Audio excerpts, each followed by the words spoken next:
достар, біз бүгін сіздермен бірге өте дәмді бисквитный пирог істейміз. Пирог шынымен де өте дәмді бисквитный шығады. Ол үшін бізге жұмыртқа керек. 2 үлкен жұмыртқа, не болмаса 3 кішкентай жұмыртқа. Менде жұмыртқа үлкен болды, сол себепті екеуін жардым. Және де оған 200 грамм қантымызды саламыз. Көпіргенше жақсылап тұрып, аппақ болғанша миксерлейтін боламыз. Бұл жердегі бастысы осы жұмыртқаның аппақ болып көпіруі.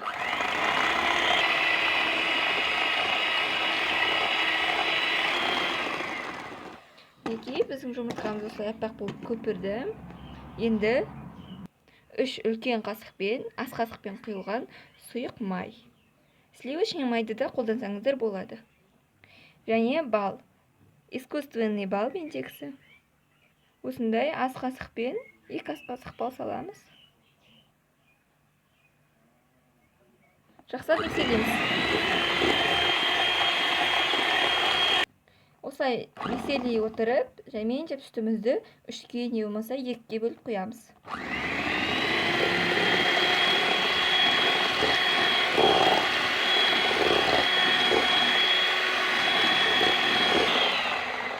Мінекей бізде сүт осылай аппақ болып көпіру керек. Қараңыздар, бетінде осындай көпіршіктер шығу керек.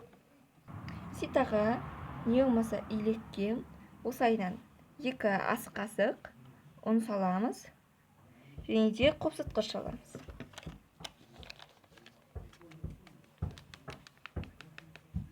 Ситадан өткіземіз. Осылайдан ұнды қасықтап саламыз. Яғни осылай 3-ке немесе 4-ке бөліп саламыз да миксерлей береміз. Және де осылай ұн шашырамыз үшін осылай істеп алайық. Ұнымыз шашырамыз.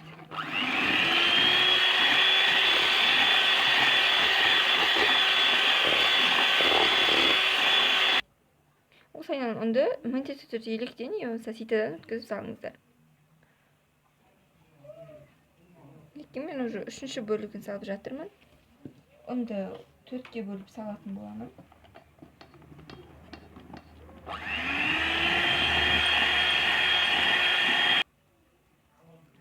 Мен 4-ші бөлігін салып болдым. Енді тағы да жақсылап миксерлейміз. Бұл жерде негізі ұнның нақты мөлшері жоқ. Мен бірақ үлкен кесемен 2 кесе саламын. Бұл жердегі ең маңыздысы осы біздің тестамыздың консистенциясы.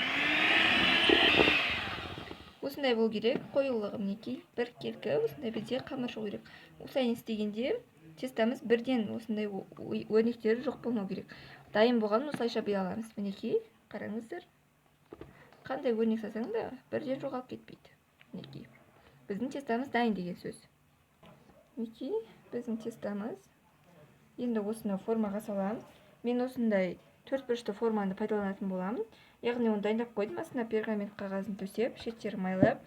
Бұған негізі 24 диаметрлік формадан, егер сіздің формаңыз дөңгелек болса, 28 диаметрлік формаға дейін пайдалана беруге болады.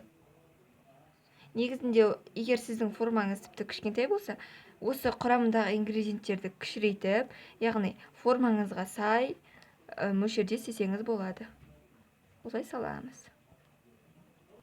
Осы тестамызды қызып тұрған пешке міндетті түрде 150 градусқа 30-35 минутқа пісіреміз.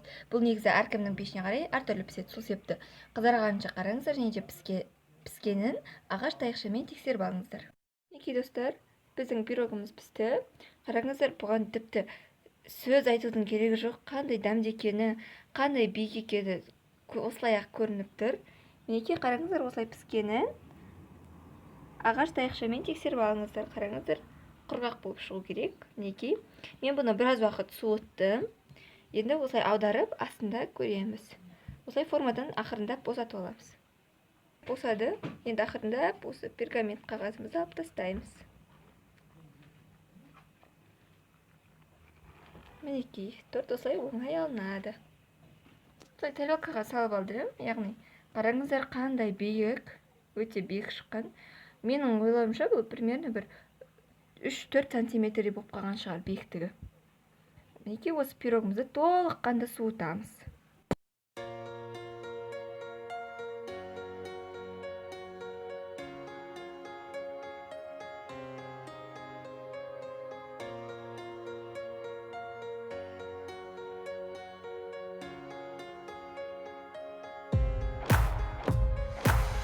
I feel it trying to turn my heart into stone. Put up resistance to me, so I let you go. Oh, but the love inside just won't subside. Thinking шын мәнісінде өте нәзік болып шықты. Бетіне мен жай ғана осы оформление үшін септім. Жай ғана жей берсеңіздер болады. Неке өте жұмсақ кесілді. Қараңыздар.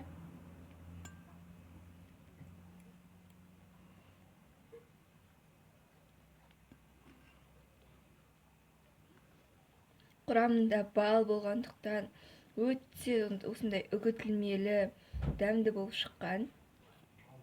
Өте нәзік әрі өте дәмді болып шыққан. Жасап көріңіздер.